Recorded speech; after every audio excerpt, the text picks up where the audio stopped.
베이비시터 어떻게 구해야 되는지 좀 설명을 드릴게요. 우선 저는 이제 베이비시터 중간에 갑자기 그만두셔서 이제 베이비시터를 구하려고 3일 정도를 휴가를 냈고요.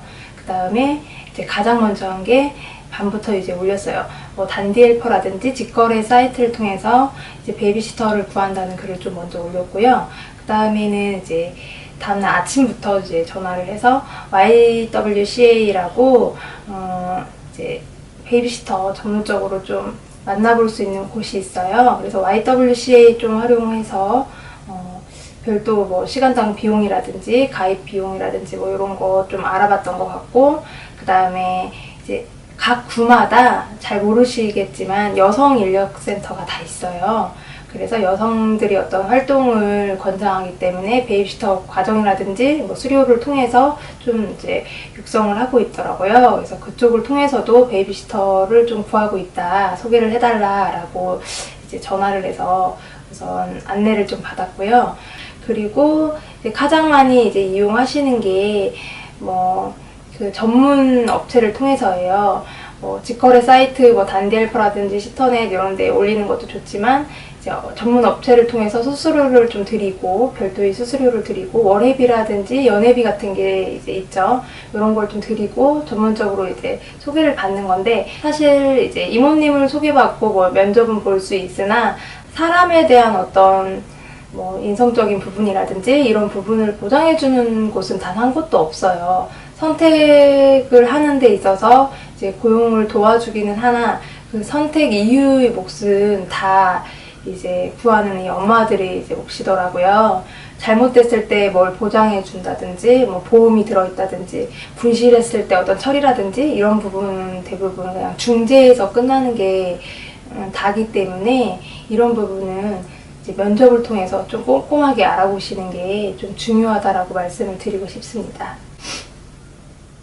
그리고 가장 이제 궁금하셨던 이제 어떻게 그러면 베이비시터 면접 때 좀 어느 부분을 집중적으로 봐야 할까요?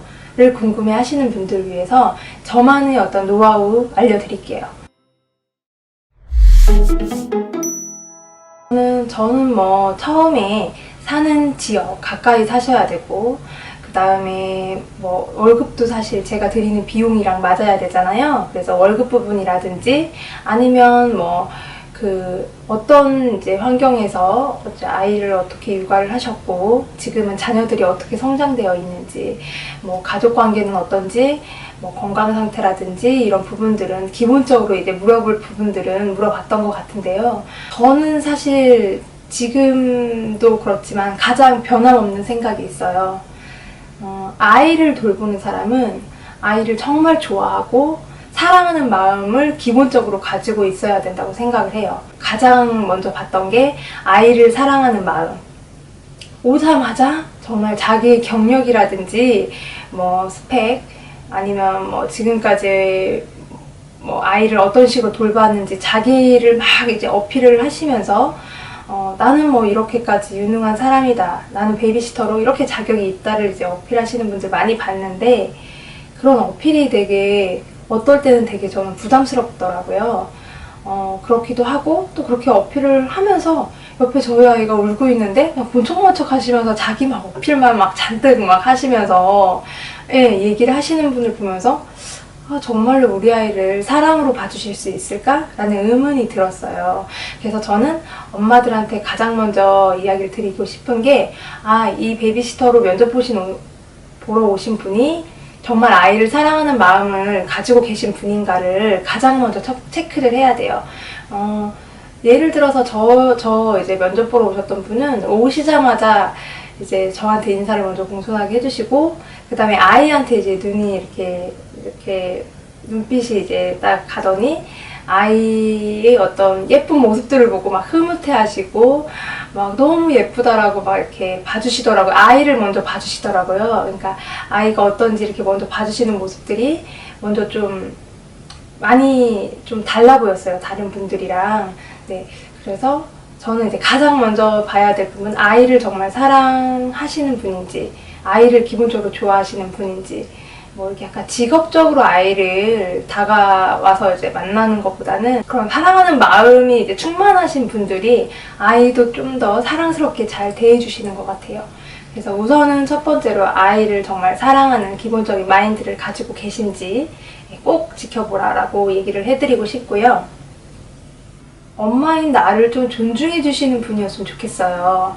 엄마인 나를 존중해 주시지 않는 분들이 종종 계세요. 그러니까 사실 이제 베이비시터로 오시는 분들이 이제 저희 엄마 나이대거나 조금 저희보다 연륜이 있으신 분들이 대부분 오시잖아요. 근데 저희가 이제 나이가 그래도 본인보다 어리다는 이유로 자신의 어떤 육아 방식을 되게 고집하시는 분들이 있어요. 엄마들도 기본적으로 자신이 육아하고 싶은 어떤 방식들이 있잖아요.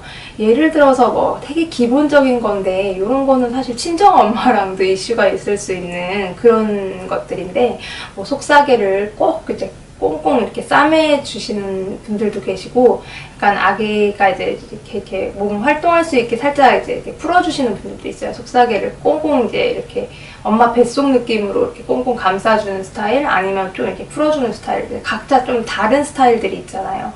그리고 아이가 감기가 걸렸을 때 항생제를 먹일 것이냐 안 먹일 것이냐 이런 부분은 사실 의견이 되게 다 분분하고 생각들이 다르거든요. 근데 이제 한번 이제 이야기를 해보면 자신만의 어떤 육아 방식이 너무나 확고하신 거예요.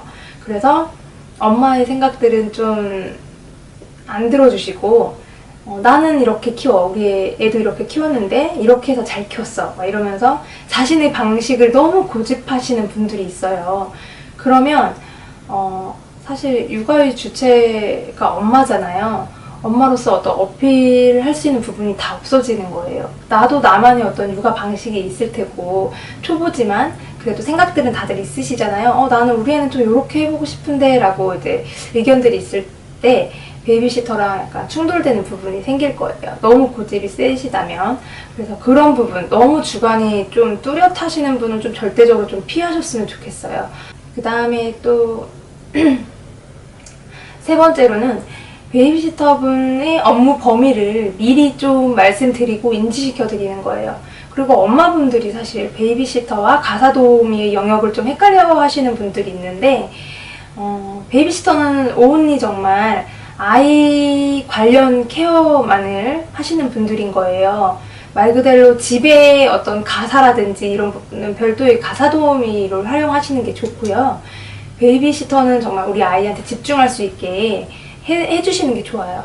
그래서 기본적으로 저는 이제 아이한테 필요한 뭐 가사라든지 뭐 아기 빨래라든지 이런 부분은 베이비시터한테 부탁하는 게 맞는데, 뭐 집안 뭐 청소라든지 뭐 집안 빨래, 뭐 소파 닦기 뭐 이런 엉뚱한 것들 많이 요청하시는 분들이 있는데, 그런 부분은 미리 면접 보기 전에 본인이 아기 위주의 어떤 원하는 영역들을 좀 정리를 해서 이제 면접 보실 때, 저는 이제 아기 케어를 이 정도 영역까지 이제 원합니다. 이 정도로 이제 해주실 수, 이 금액에 이 정도의 영역인데, 부탁드려도 될까요를 한번 여쭤보시는 게 맞고, 오시기 전에 이제 베이비시터 분과 서로 인지하고 시작하는 게 좋고요. 그래야 이제 업무 관련해서는 서로 트러블이 없기 때문에 항상 조율을 하고 하라고 이야기를 드리고 싶습니다. 그리고 이제 네 번째로는 꼭 아기 생활 관련한 수첩을 공유를 하세요. 뭐 우유를 언제 몇 미리를 먹었는지, 그 다음에 변을 언제 맞는지, 뭐 요런 사항들, 그리고 아기가 조금 잠투정을 부렸다면 뭐 어느 정도 잠투정을 어떻게 뭐 부렸는지 등등 상세하게 좀 기록으로 남길 수 있는 것들이 있어야 돼요. 그래서 베이비시터 면접 시에 이제 그런 수첩들을 좀 쓰시면서 같이 공유할 수 있는 분인지 같이 좀 체크해 보는 게 좋을 거란 생각이 듭니다. 그래서 기본적으로 뭐 보는 부분들 외에 꼭 간과해서 이거를 꼭 빼놓으시는 분들이 많기 때문에 제가 이야기를 드렸고요. 우선은 다시 한번 좀 정리하자면, 엄마인 나를 존중해 주는 분이신지, 그 다음에 아이를 정말 사랑으로 대해주시는 분이신지, 그리고 업무 범위를 서로 조율을 해서 원활하게 좀 이제 조율을 해서 진행하실 수 있는 분인지, 그리고 이제 아기 수첩 기록을 꼭 같이 남길 수 있는 분이신지 체크를 해보시고 좋은 베이비시터를 만나셨으면 하는 바람입니다. 네, 오늘은 여기까지입니다. 다음 시간에도 제가 꼭 도움이 되는 이야기들을 가지고 오겠습니다. 좋아요, 구독 꼭 부탁드립니다. 감사합니다.